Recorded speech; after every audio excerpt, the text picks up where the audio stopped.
Hello and welcome back for another history lesson with me, Recky. Found another channel today and I am super amazed. Another history channel on YouTube. History with Hilbert. You find the link for his channel in the description as well as for this video. The video we're gonna watch is something I should know a lot about, but I just know ever so slightly. What Sweden did under World War II, and the time zones is 1939 to 1945, I have a small grasp. I barely know a couple of things, and it's about the backstabbing that Sweden did to Norway. I think that is history or historical accurate, but I don't know. I guess and I hope we find out. I don't know how depth this video is gonna be. I don't know if he's gonna go super smack right in. It's 17.5 minutes long. I have no clue. I'm super eager to find out.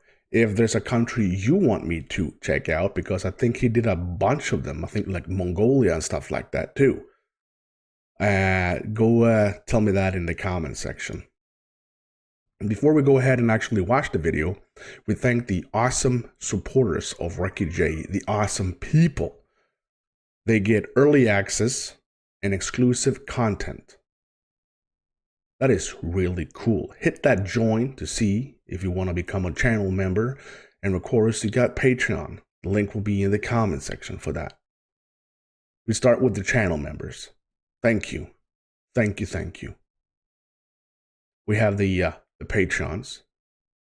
Most of you have been with me for a very long time, and I am amazed. Thank you so much for that. And of course, we have the Supreme Tier donators over by Patreon. They get a postcard with a personal message from me after 2 months, and a shout out, Sean Pearson, Buddha Squirrel, and David Bankson. Thank you. Let's check this one out. In this series, I've looked at the roles of countries not normally associated with the Second World War and asked what did they do during that most famous of recent conflicts. Well, in today's video, I'd like to shine that spotlight on Sweden and what Sweden did during the Second World War. Now, if you look back at Sweden's history from the Vikings and through to the Great Northern War and its struggles with Russia, it's quite a warlike history. So it might surprise you that after around 1809 with the Napoleonic Wars and 1812 with the last invasion, Sweden had actually remained at peace and would do so until the start of the Second World War in Europe in 1939. During this time, Sweden became a lot smaller geographically, as it essentially shedded Finland, which became a new country to its east. During the First World War, Sweden decided to remain neutral, and in the post-war years there was a very strong socialist movement in Sweden that was generally split between a smaller, more radical communist wing and a more liberal social democratic wing, both of whom wanted to bring about reforms. At the same time, there was a backlash from more conservative and right-wing parties. It was actually chaos in Sweden when it comes to different political parties. Similar situation to what was seen throughout most of Europe. It still is. Just still is.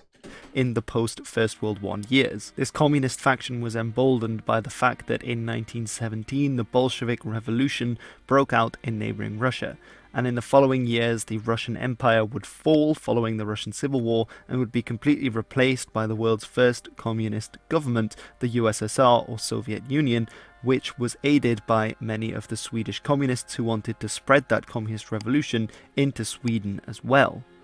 It was during these years in the early 1930s that Sweden decided its best position with its ruling Social Democrat government was to stand between the rising powers of the Soviet Union, who threatened Sweden directly, and the rising march of the Nazis in Germany. During these years, Sweden maintained a neutrality between the rising powers in the East and the West, thinking that this would spill out into a war in the Baltic.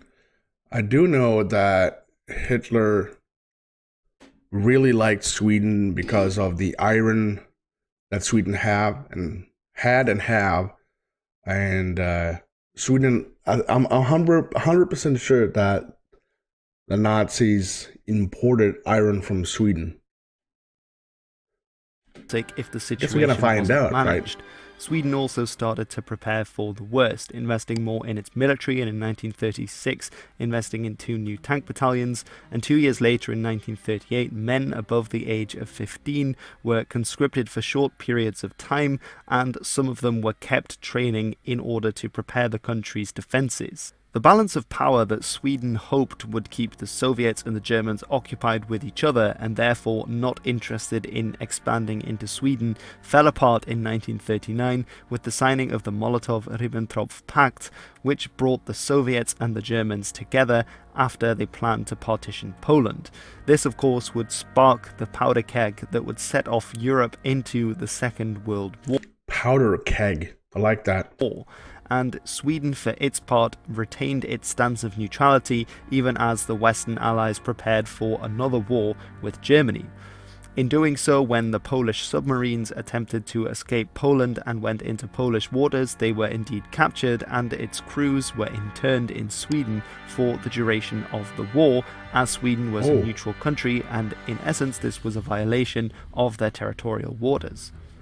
Sweden, however, did not take it as likely when the Soviet Union started its winter war with Finland in November of 1939. It's amazing at this part when it comes to the winter war between Russia and Finland, that Finland actually managed really good to stop the entire Red Army. And during this time, the Swedish public, and certainly many of its politicians, well, not the entire Red Army, were in favour of helping the Finnish against the Soviet Union. Even if this never led to a direct declaration of war, they did change their stance from neutral to non-belligerent. And many Swedes, up to around 8,760, volunteered to fight alongside the Finnish against the Soviets. Around 70,000 Finnish children were also evacuated to Sweden during this period, and there was a lot of tacit support from Sweden's government in other means towards Finland in their war against the Soviets. In 1940, the war would come even closer to Sweden as the Germans invaded Denmark and then leapfrogged over and invaded Norway during this time as well. Denmark, of course, would famously last only a few hours, while the campaign in Norway would span several months with Allied involvement. The Swedes, who had their forces amassed on the border with Finland in case there would be decisive action from the Soviet Union if they had broken through Finnish defences, were due to be sent home. But with the invasions of Denmark and Norway, Sweden feared that it would be next and would need to mobilise its forces. However, the Germans had insisted that Sweden not mobilise its forces, or this might be taken as a reason to invade Sweden as well. And so they were able to, instead of bringing this force of 100,000 men into mobilization, the Swedes sent individual letters to the Swedish homes to bring the forces up and to give them the information of where they should assemble for their mobilization rather than an official mobilization, thus bypassing... It's unofficial. It's just an unofficial mobilization. We're not doing it officially. It's just unofficially the Nazis' demand that they not actually mobilize their forces, and in this way, in a short time, they were able to raise an army of around 320,000 men to mobilize and started to prepare defenses along the border with Norway. In 1940, the Swedish also started to prepare their own Home Guard, a paramilitary force that would work together with the official military if indeed Sweden were invaded. During the Germans' campaign in Norway, they demanded of the Swedish government access to telephone and telegraph lines going through Sweden, which would allow High Command in Germany to communicate more efficiently with its forces deployed in Norway. The Swedes agreed to this, but at the same time they tapped these lines, and in doing so Arne Berling was able to access the German Geheimschreiber, similar to the more well-known Enigma machine was used to code messages between Geheimschreiber. Man, I gotta love the German language, dude. The German army.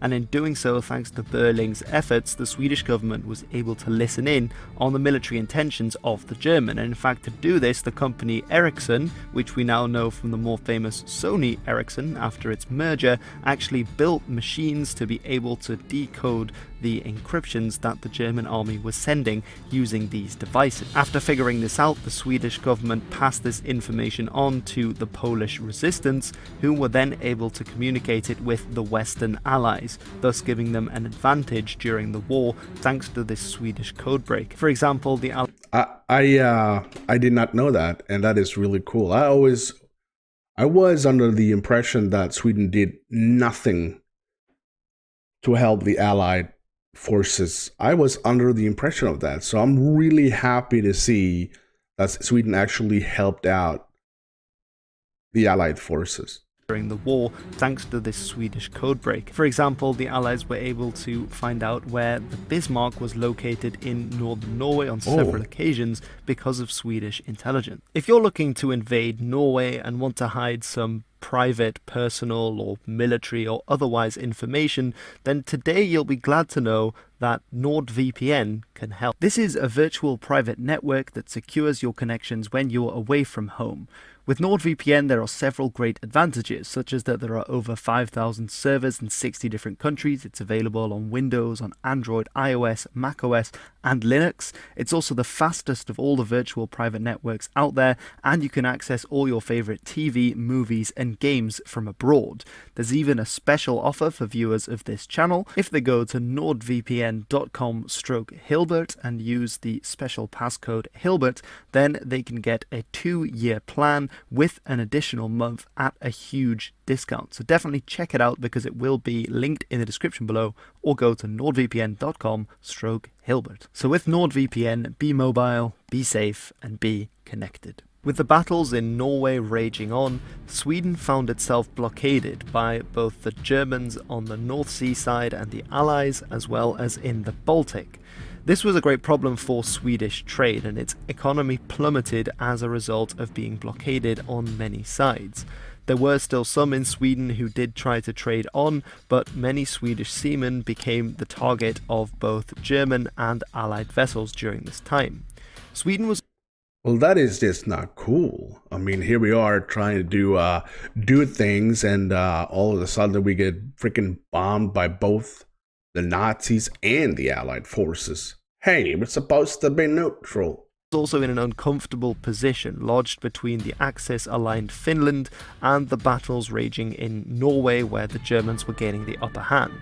Indeed, during the Battle of Narvik, the German government requested to transport its troops through Sweden from northern Finland in order to take part in the battle. Sweden had actually allowed this under the pretense that these were medical personnel, but in reality there were 10 times as many combat soldiers and heavy equipment on... This is what I was talking about. So the Nazis said that they're just medical personnel, no biggie. And Sweden said, oh, it's his medical personnel? Okay, I get it. Go. But that was a lie? But in reality there were 10 times as many combat soldiers and heavy equipment on board these trains as the medical personnel, and the Swedish government was found afterwards to have been aware of this fact and yet to have given in to the German demand anyway and allowed the troops to be transported. In 1941, a similar thing happened when the Germans were preparing for Operation Barbarossa against the Soviet Union. The Swedish once again allowed German soldiers to be transported using Swedish trains and through Sweden, something which caused a great scandal and a deep division in Sweden, and indeed after the war, when this was seen to have been collaborating with the German. I gotta hand it out for the Prime Minister of Sweden at that point. I think it was Per Albin. Was it Anderson? I think it was. He did manage to keep Sweden completely outside the war by letting the Nazis do this. And I get it. Sweden didn't have anything against Nazis if they actually tried to invade. Denmark was invaded in a few hours. It took a bit longer for Norway. Sweden would be definitely the same thing. So the prime minister said, let's just let them. Let's keep our people safe, because we have a ton of children from Finland that got more or less thrown into the country because we were supposed to be neutral. But how can a country be neutral in a world war? Sweden and Switzerland is super famous for this. I gotta check out what Switzerland actually did in terms of actually being neutral like Sweden. Regime. It's also true that around 37% of Sweden's exports were for Germany, because the Baltic, basically the largest coastline that Sweden has access to, was basically controlled by the Germans, who had occupied Poland and who would later push into the Baltic states as well. It's also true that Sweden was the largest supplier of iron ore to Germany from a neutral country during the Second World War, something which caused great controversy and which Winston Churchill famously spoke about, saying it must be understood that an adequate supply of Swedish iron ore is vital to Germany. The effectual stoppage of the Norwegian ore supplies to Germany ranks as a major offensive operation of the war. No other measure is open to us for many months to come which gives so good a chance of abridging the waste and destruction of the conflict, or of perhaps preventing the vast slaughters which will attend the grapple of the main armies. And indeed, before the Allies had been ousted from northern Norway, there was actually a plan to swing across the north of Norway and invade Sweden in order to capture this vital resource. But this never ended up happening. Nope. Around 180 Swedes ended up joining the Waffen-SS, the elite Nazi troops of the German army. However, this is quite a small number compared to others in different countries that were, of course, occupied by the Germans, and indeed from several other neutral countries, as the Swedish government had made it illegal. We're talking about 180 people. There's not even 200 people in an entire country that joined the Nazis to join the SS. Around 8,000 Swedes, however, also joined the Norwegian resistance, and I was a bit afraid there for a bit. Several Swedish merchants also became blockade runners to supply things like ball bearings and other goods to the Allies. Of course, if these ships were caught by the Germans, they would a lot of the time be blown up for trading with the enemy. As a neutral country, Sweden played an important role as a safe haven for those seeking to escape the Nazis, particularly in neighbouring Norway, with whom it shared a long border, a lot of it through very treacherous terrain of mountains and forests. However, around 50,000 Norwegians did flee into Sweden during the war. And following 1943, when it looked like the Germans were on the back foot on the Eastern Front, the Swedes decided to relax some of their policies, as they no longer feared that the Germans would mount an invasion of their country if they didn't comply with the Germans win everything. And in doing so, from these 50,000 Norwegian refugees, most of whom would be held in Småland or Södermanland, they decided to create the Norwegian police forces of around 15,000 men. That's the cool. reason being that they were police forces is because they didn't want to antagonize the Germans too much, but essentially these forces received weapons training, and this was, in all intents and purposes, an army ready to take back Norway. Just picture the fear that everyone had for the Nazis back then. Instead of calling them the army or an army, they said, this is the police. It's like Hitler said that, okay, let's pretend Hitler read that, okay, they are assembling 15,000 people. Oh no, never mind, it's cops. It's all good. From the Germans that was being trained by the Swedes. And in 1944, these Norwegian troops that had been trained in Sweden, together with Norwegian troops that had made it to the United Kingdom and fought under the British Army, were able to liberate an area in northern Norway. There was also a force of Danes who were able to get into Sweden. Of course, this was more difficult, as they would have to cross the sea arm to get into Sweden, and these numbered around 3,600. And in 1945, with the liberation of Denmark, they were also called in to help. Now, before the war, lots of Jewish refugees had made their way to Sweden to avoid persecution by the Germans. However, Sweden had turned most of them away. But in 1942, they decided to change their policy and allowed Jewish refugees into the country to seek asylum from the horrors being committed against them. And around 900 Jews from Norway were able to find safe haven in Sweden. And while this isn't a huge number, this was around half of the entire Jewish population of Norway at the time. And in 1943, one of the stunning feats of survival during the war is that around 8,000 Danish Jews, which was the vast majority of the Jewish population in Denmark, were ferried by... Probably because Denmark is such a small country if you compare to Sweden and Norway, so they maybe didn't have the space to hide like they probably have in Norway. That's why the majority of the Jews in Denmark fled. Danes across the strait with Sweden and brought to safety there. And during the war, the Swedish also provided around 9,000 Christian or atheist Danes with safe harbour to stop being persecuted during the occupation. It's also true that the King of Sweden at the time was also trying to use his position in aiding the Germans in some things to plead for a more humanitarian approach to the Jews, that they wouldn't be treated as terribly as they were by the Germans, although of course this was to no avail in the end.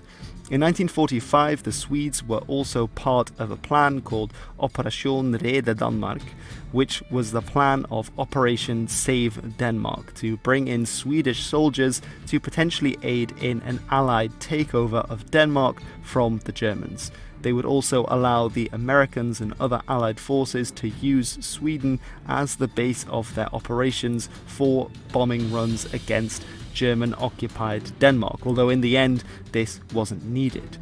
At the end of the war, Sweden had been more on the side of the Allies, aiding them in potential invasion of Denmark, which of course never got off the ground, although they had remained neutral for much of the war. However, they had also been very pragmatic in their neutrality, helping the Germans in some ways and allowing them to transport troops through the country, but of course, more importantly, also supplying them with the iron ore that they so desperately needed. And especially the British were not pleased with the Swedish in the slightest for doing this, as they had fought tooth and nail against the Germans. I'm pretty sure Sweden got super rich from that too. I don't know how much Germans actually paid for the iron ore, but come on, it was a few hundred tons, 100,000 tons. The entire war. The Soviets too demanded that the Swedes give over many of the Baltic SS troops that had fled into Sweden following the collapse of the Nazi German Reich. The problem was that many of these had come from countries like Latvia, Estonia and Lithuania, which had themselves been occupied by the Soviets at the start of the war. And they knew that many of them, by handing them over to the Soviets, would be put to death in labor camps. Probably. And yet they were forced to hand them over, which caused somewhat of a political crisis in Sweden at the time. But that is it for this video on Sweden in the Second World War. I hope you've enjoyed this video, because many people have actually recommended that I look at Sweden's role during the Second World War, because of course they are the only Scandinavian country not to have been seriously involved in the Second World War, and they are often sort of cited as being is stretching the definition of what it counts to be neutral during a war, because of course Swedish economy, they tried to earn quite a bit of money by trading with the Germans, and of course by providing that iron ore which was essential to the German war effort.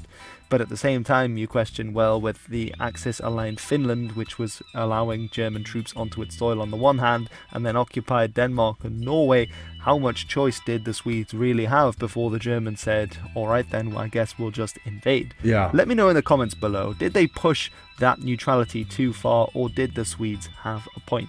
And let me know which other countries would you like to see me cover during the Second World War. Anyway, for now, I've been Hilbert, and this has been The History.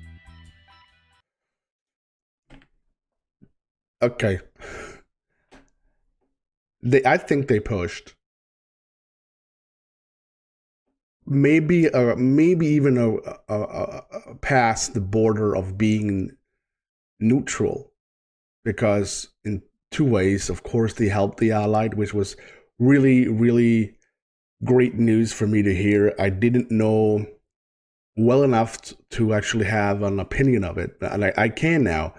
Before I just said that Sweden was neutral. However, they gave the Germans permission to move troops across the country to go to Norway, and they used the Swedish railway system. So they were not neutral.